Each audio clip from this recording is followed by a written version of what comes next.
بسم اللہ الرحمن الرحیم۔ السلام علیکم۔ جب ہم اللہ سے کسی چیز کو پانے کی دعا کرتے ہیں تو اس لمحے ہمارے دل کی حالت کچھ اور ہی ہوتی ہے۔ ہم اپنے رب کے سامنے گڑ گڑا رہے ہوتے ہیں، رو رہے ہوتے ہیں، کبھی خاموشی میں، کبھی آنسوؤں میں، کبھی سجدے میں، کبھی راتوں کو جاگ کر، اور ہم امید لگا بیٹھتے ہیں کہ اب اللہ فوراً ہماری دعا قبول کرے گا۔ مگر میرے عزیز، جان لو کہ اللہ ہر دعا کو سنتا ہے، ہر آواز کو پہچانتا ہے،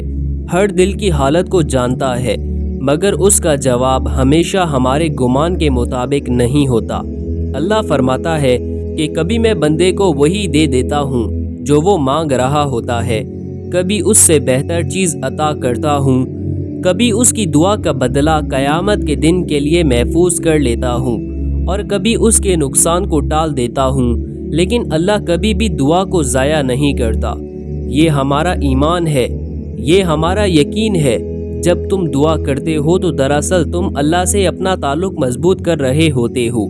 دعا صرف مانگنے کا نام نہیں، یہ اللہ کے سامنے اپنی عاجزی ظاہر کرنے کا نام ہے، اپنی محتاجی کا اعلان کرنے کا نام ہے، اور اللہ کو بندے کی یہی ادا پسند ہے۔ اللہ فرماتا ہے، میرے بندے تو مانگتا رہ، کبھی نہ تھکنا، میں تھکتا نہیں، میں عطا کرنے سے تھکتا نہیں، میں سننے سے تھکتا نہیں، میں ہر وقت تیری سنتا ہوں۔ لیکن اے میرے بندے صبر کر، میں وہی دوں گا جو تیرے حق میں بہتر ہوگا۔ کبھی تم سوچتے ہو کہ میں نے کتنی بار اللہ سے فلاں چیز مانگی، میری شادی کے لیے، میرے رزق کے لیے، میرے روزگار کے لیے، میرے امتحان میں کامیابی کے لیے، میرے بیمار میں شفا کے لیے، مگر اللہ نے اب تک کیوں نہیں دیا؟ تو جان لو شاید اللہ تمہیں تیار کر رہا ہے، شاید اللہ تمہیں آزمائش میں ڈال کر تمہاری دعا کی قدر بڑھا رہا ہے، شاید اللہ تمہیں صبر سکھا رہا ہے،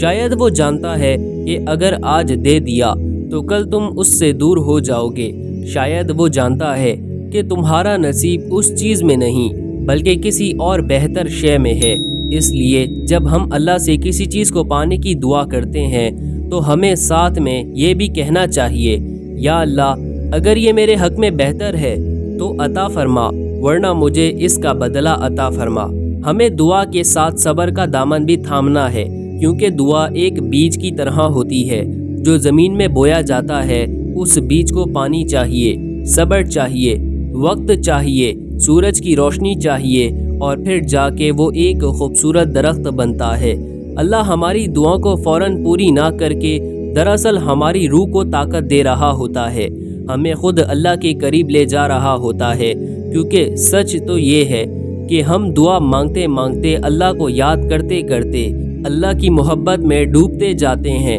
اور یہی تو اصل مقصد ہے۔ ہم اللہ سے چیزیں مانگنے آتے ہیں مگر اللہ ہمیں خود دے دیتا ہے۔ اس کا قرب، اس کی محبت، اس کا سکون، یہ سب دعاؤں کے راستے ہمیں ملتا ہے۔ اسی لیے جب تم دعا کرو تو کبھی مایوس مت ہونا، کبھی یہ نہ سوچنا کہ شاید اللہ نے سن لیا مگر دینا نہیں چاہتا، بلکہ یہ سوچو کہ اللہ نے سنا ہے اور اب وہ دیکھ رہا ہے کہ میرا بندہ صبر کرتا ہے یا نہیں، وہ دیکھ رہا ہے کہ میرا بندہ مجھ پر یقین رکھتا ہے یا نہیں۔ اور جان لو کہ جو بندہ صبر اور یقین کے ساتھ مانگتا ہے، اللہ اسے وہ بھی عطا کرتا ہے جو اس نے کبھی مانگا ہی نہیں، وہ بھی دیتا ہے جس کا کبھی تصور بھی نہیں کیا۔ اسی لیے میرے عزیز، دعا مانگتے رہو، اللہ کے در پر جھکتے رہو، روتے رہو، گڑ گڑاتے رہو، چاہے رات کی تنہائی ہو یا دن کی روشنی، چاہے دل ٹوٹا ہوا ہو یا امید باقی ہو،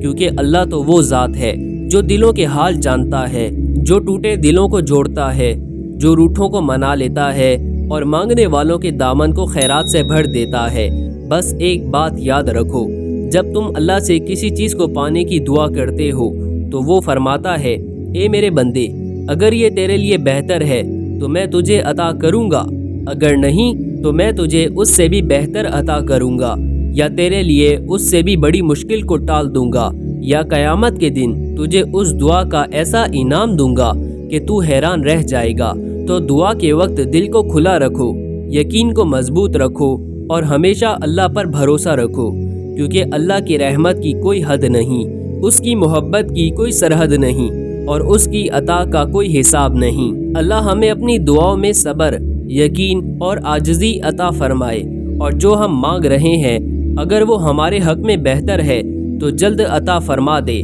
آمین۔